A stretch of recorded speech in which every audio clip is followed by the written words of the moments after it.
I would like to welcome Vincent Bueno, the Austrian participant for the Eurovision Song Contest.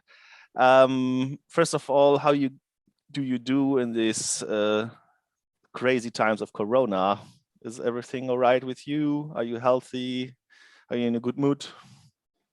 First of all, thank you, Bern. Hi to all of the people at Eurovision Live. Yeah, I'm doing pretty good.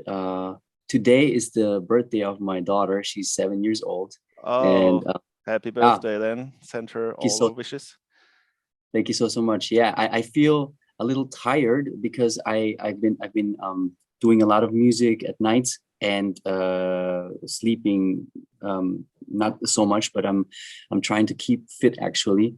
But all in all, I do pretty good and try to not let negativity take my heart actually. Well, it's a bustling time. Eurovision Yeah, is about to come in almost 2 months. It is Rotterdam. We hope that we can be there. Nobody knows yet. exactly.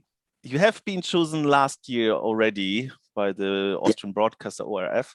And what was your reaction when they say, "Oh, we have to cancel it"? Honestly, it was kind of like expected already because Mhm.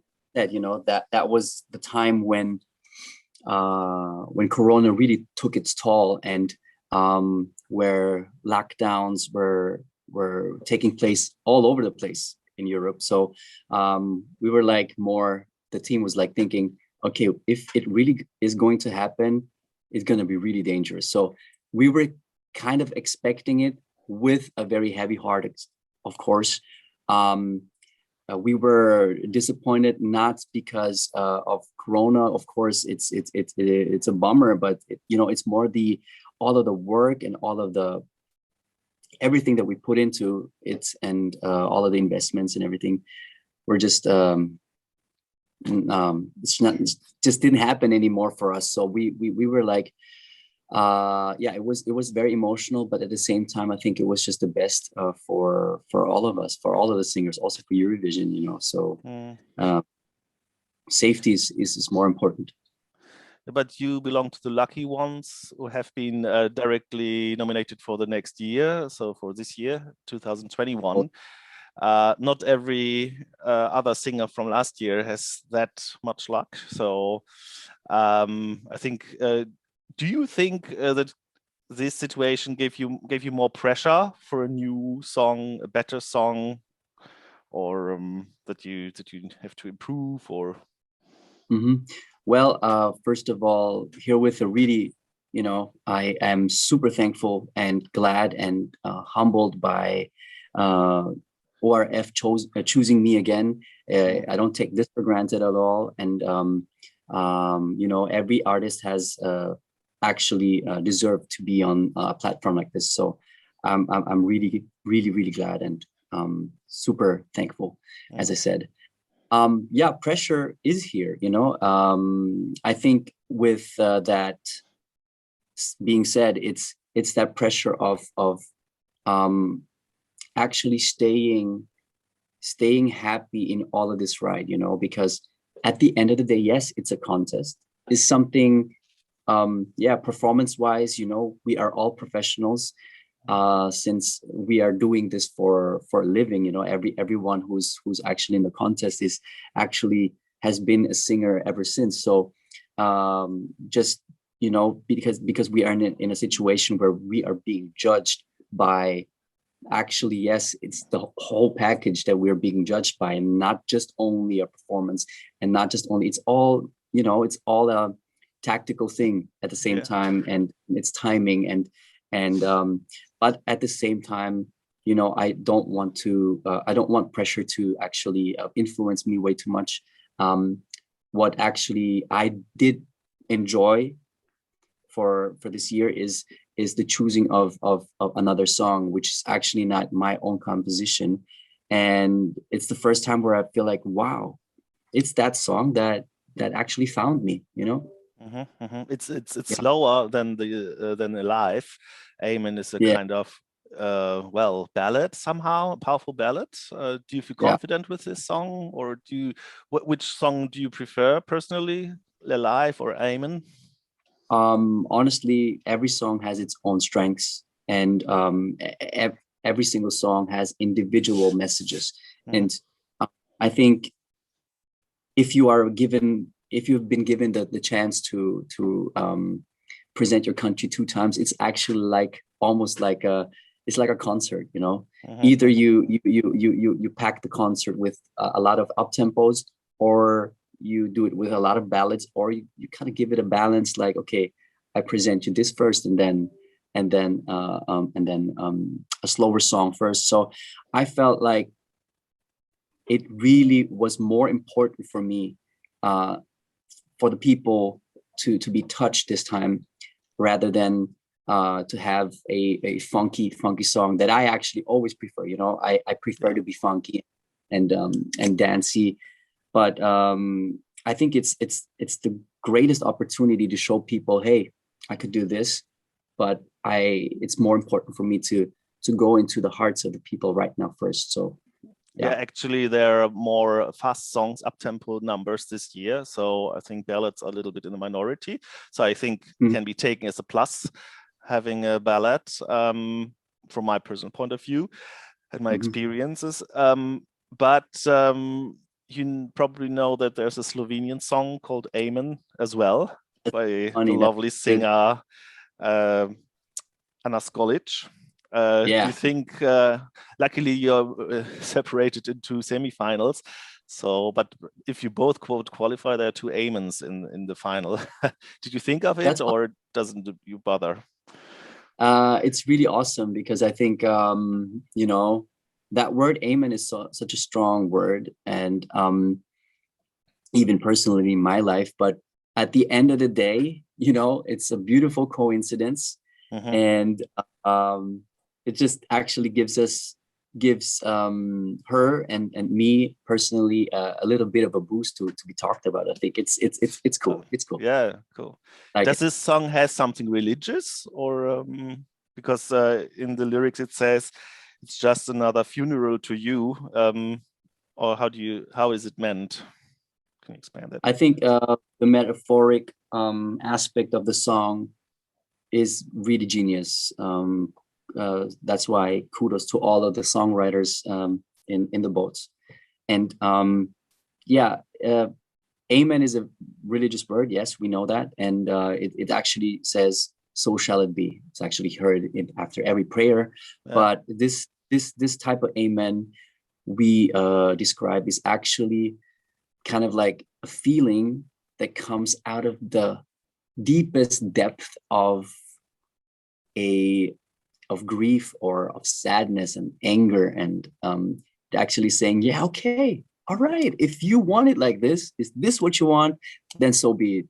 Okay. So very strong word that you actually almost say in a very cynical or sarcastic way, but at the end of the song you hear the release saying, okay, amen, so shall it be.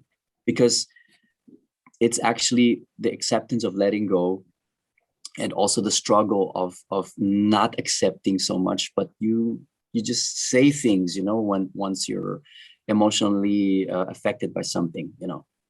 Yeah, the video clip is really beautiful, I must say. Very nicely filmed. I also like the crow in it, and when she changed the color and so on. How do you like to transfer this video atmosphere on stage?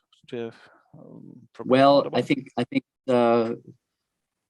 we were trying to find a crow that obeys us and changes color, but I think we won't find one. No, actually, what we were trying, first of all, the video was made by a very, very good friend of mine, Lawrence Carla, and his whole team, Lancelot. I'm super proud of him, and they made an amazing job. So I think the stage concept will be a little bit different than the video itself, but what we're trying to portray from the video into the stage is actually this claustrophobic room, the walking from A to B, like actually from beginning to end.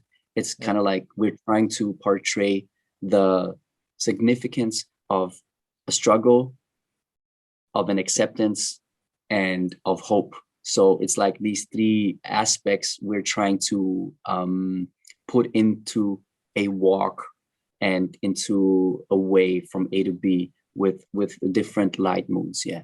Mm.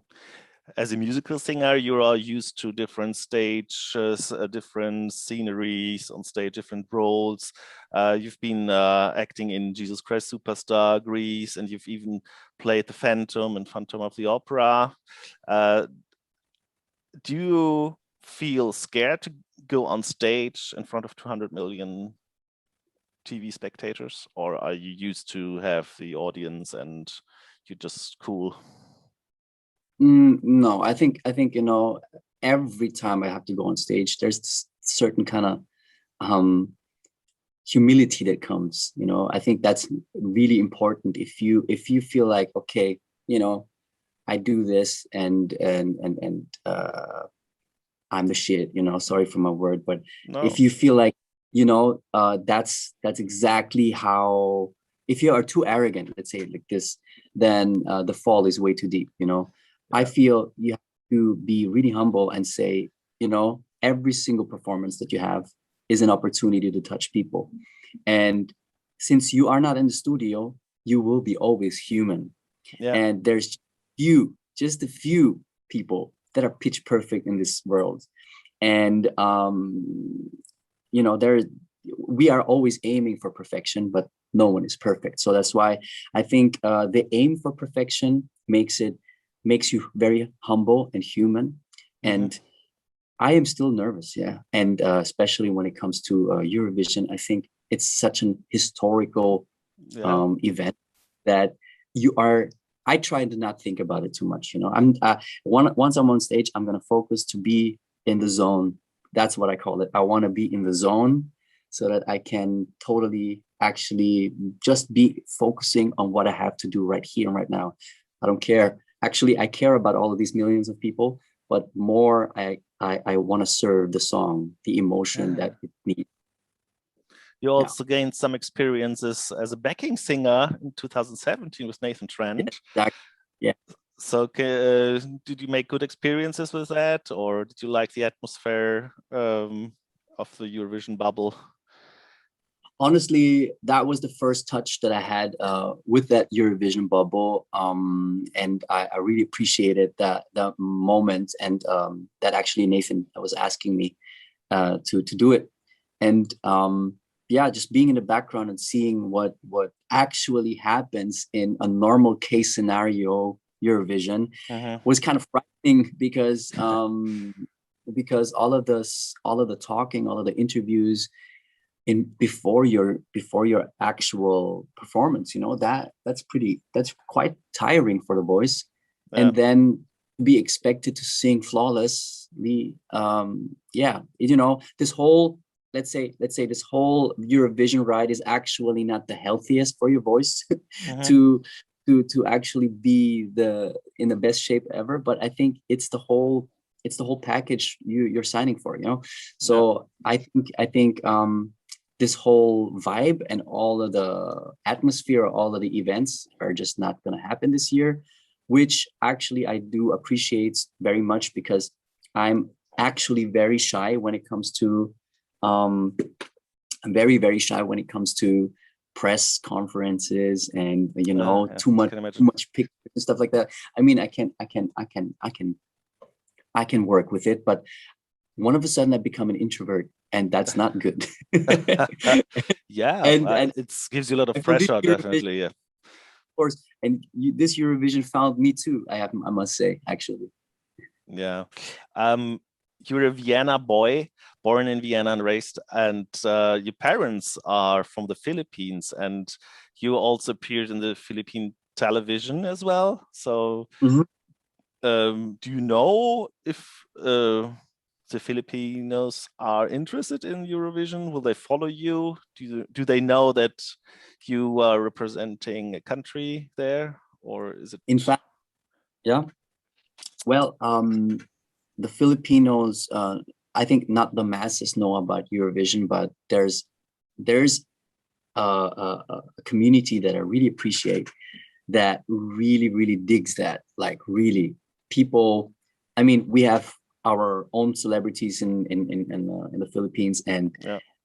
they are already being celebrated a lot. But there's just a few people, which is actually a lot of people, because the Philippines, yeah, this is a big island, you know, Yeah. and that community is, yeah, very appreciative, very supportive, very caring, and they love. I'm actually I became an admin to one of those Eurovision Filipino community Facebook pages. So I see their passion. They're so passionate about every single artist, and yeah, of course they celebrate that I am also representing them deep in my heart. Yeah. You know, so yeah. Yeah, the international interest is growing all over the world. Australia has been joining, and China was broadcasting, and USA. And I think it's possible to watch it all over the world via internet as well. So I think there's a chance, say, maybe that everything will be more international in future, probably. Yeah, I Um, wish. to come to the end of the interview, what would you like to tell our viewers and your fans? All of the lovely, beautiful Eurovision live community. I appreciate you guys. Thank you. Without you guys, us artists will not have the vibe and the push.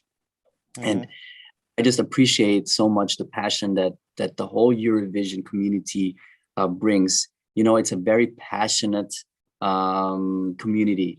Either Yeah. they love or hate you, it doesn't matter. You know, it's big emotions, and I feel this is what stardom and celebrities need for their success. And you guys play a big role in this pyramid. We're just the top of the pyramid, but the whole life that happens is down there. So thank you so much for your support, for your love, and for believing. And yeah, I will definitely put everything into it in Rotterdam. Love you Yeah. guys. Great to talk to you, Vincent Bueno, with Amen for Austria this year at the Eurovision Song Contest. Thank you so much and good luck. Thank you. Thank you. Have a good one. Bye.